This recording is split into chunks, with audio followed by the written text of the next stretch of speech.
Hi, I'm Brandy Fluker-Oakley, candidate for State Representative of the 12th Suffolk District.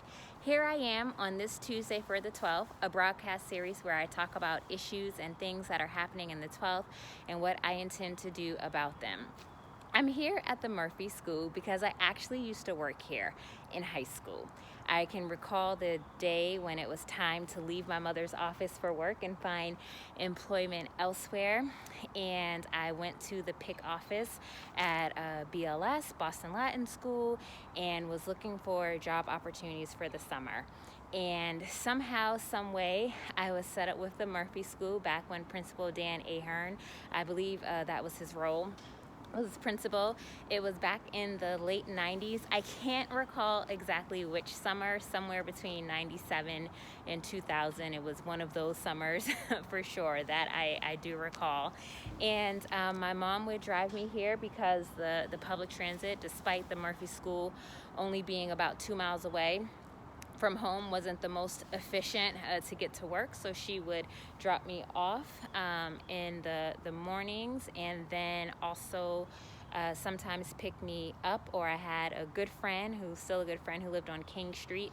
I might walk up to their house and then get a ride home or to Ashmont.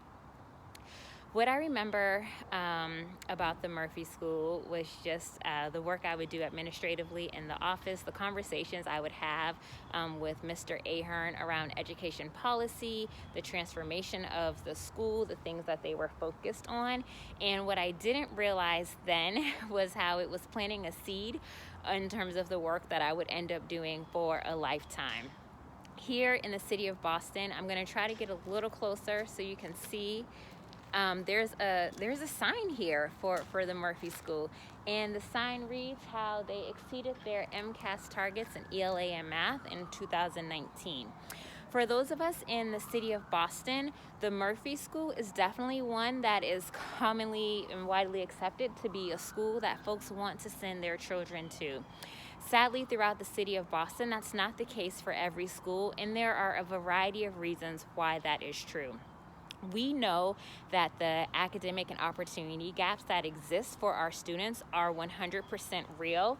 They aren't made up. They are not hyperbole. There are true gaps.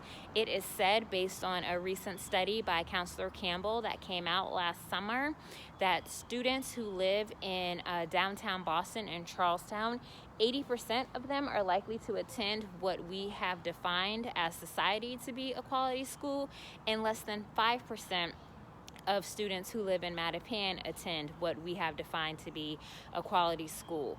The truth of the matter is, all of our students deserve a quality education.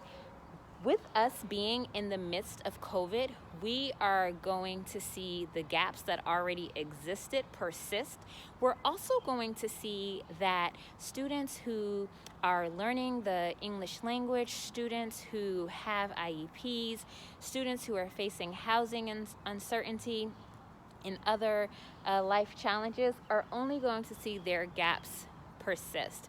And we can't let another generation of students go by without getting the resources that they need. We have to ensure that our schools receive the funding that they need, especially with COVID. We know there are going to be deficits in the budget, and the truth of the matter is we have to make sure that our students aren't on the table in terms of losing resources to make sure they're properly educated.